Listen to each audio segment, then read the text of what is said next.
Hey friends, good day. I'm going to show you now the Porsche 928 S4 motor, the M28 42 motor, the one that's going in my S4.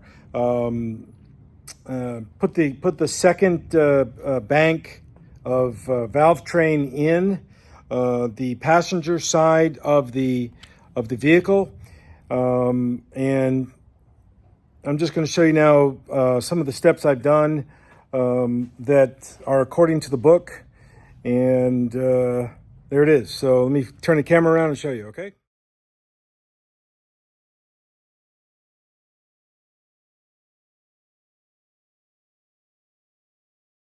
Principal hold a much bigger section of a higher dimensional game board, and it could run a game or a simple program that is more sophisticated than tic-tac-toe.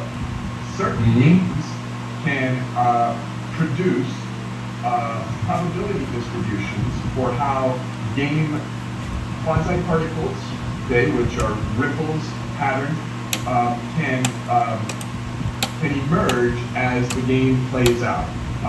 Stephen Wolfram, a friend of mine, works a lot on these ideas of how simple programs can make shockingly sophisticated.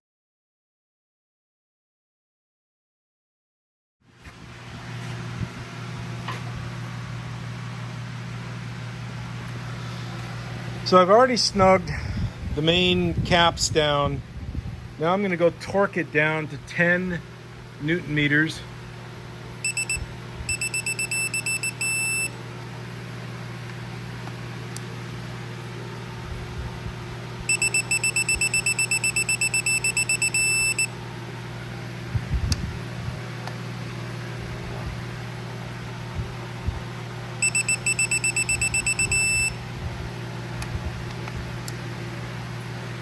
I used a lot of assembly lube on this vehicle.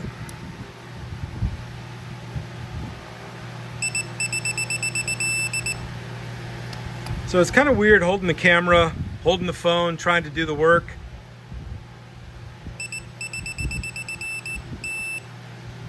It's very strange to do that, so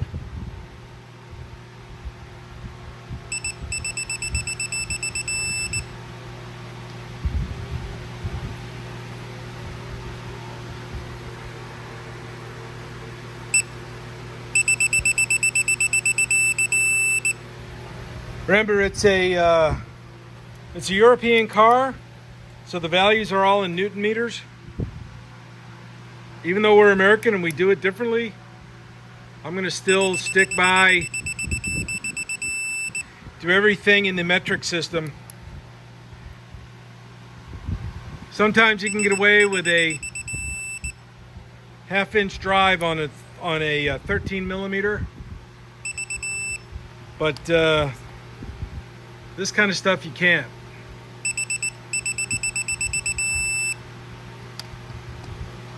So I don't.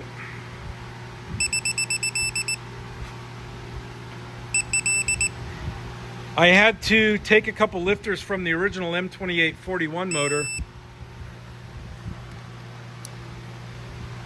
because they just collapse and they need to get rebuilt.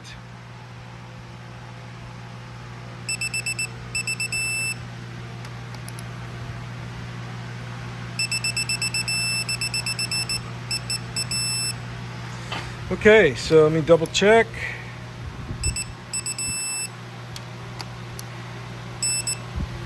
Okay, so, and I'll do the front hold down clamp and the rear hold down clamp. I watched a video, ironically, of somebody this morning.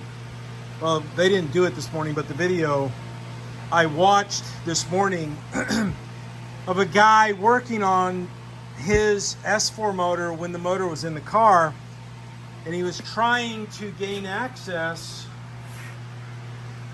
to these back hold down plates and these hold down lollipop things when the vehicle's, the engine's in the car. And I was just like, oh my God, poor guy, he you know, there's no room back there. Everything's so tight, and you cannot see the bolt from vantage point of standing in the front of the motor looking to the back of the engine while the engine's in the car. So it's so much easier just to pull everything out like I've done and do all the work on it like this. So some people are of the opinion to put a gasket sealer on these lollipops. I did not. I cleaned them very well, and the lollipop little things, let me show you, they are tapered. Sorry about the light. They are tapered, as you can see right here, and they do have a step gradient shield, or a step gradient right here in the taper to provide added sealing surface, so when you know, so these don't leak. So I didn't put any goo in there. I don't want to put any goo in there. The only goo I put in here was the Yamabond,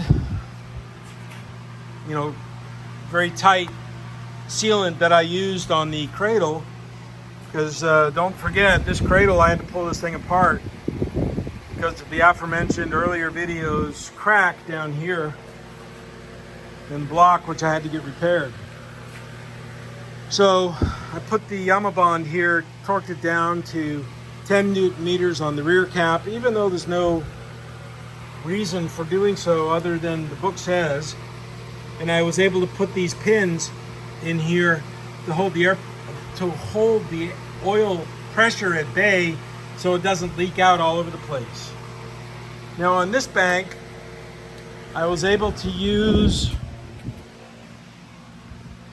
these little plugs, but I think that the plugs are prone to leak, and these long pins penetrate further in than the plug itself. So the pin is designed so when you torque the rear cap, it closes it in, not tightly, but just snugly to prevent the oil from coming out. So I view that as a good thing. That's why I'm utilizing that. So next I'm going to go ahead and put the tensioner guide in. Also, I want you to notice the ticks in the cam is lined up with the chain. Lined up there nicely. And I thought I bought the cam seals from Roger, but I guess I didn't. So I'm going to have to order those before I go terribly far. Also, the gaskets for the cam covers. This one's on with all the bolts. It's not tight. It's of course it's going to leak some because I don't have any gaskets. But I'll get those when I get ready to put the intake manifold on. And then set this motor off to the side and resume on Allison's motor right here, or 79. And put it on that dolly and put it all together. So there it is. Cheers!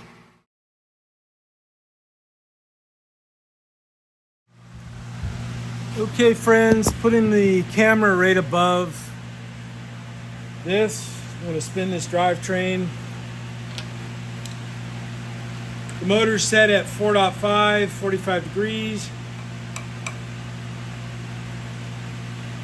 So let me get a ratchet instead of a breaker bar.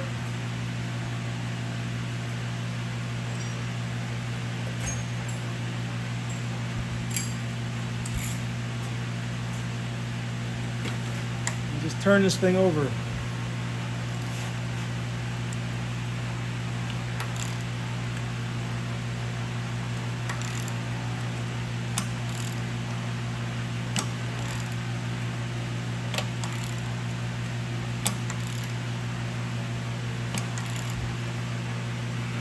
Got to remember, this is an interference motor. If you don't have the pistons set where they're supposed to be set, you will not be able to do this. I'm only doing this to rotate it because I put a lot of assembly lube on there. And I just want to watch it go. Watch these things turn a little bit. I'm not going to do it too much. That's about good right there. I think I'm right in the middle. I think most of the valves are almost shut or shut.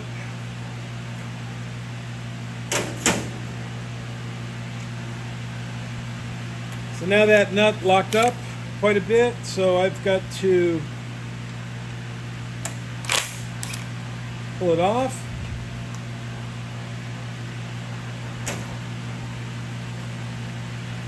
Brand new cam gears, $900+ from the supply house.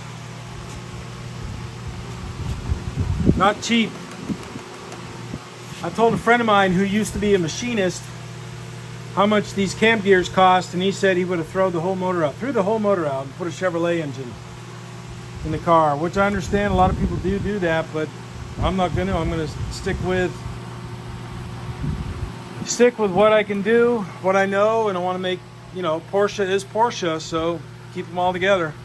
Okay, this bank's done. Put the cam cover on it, and I'll take a picture and close it out there. Cheers.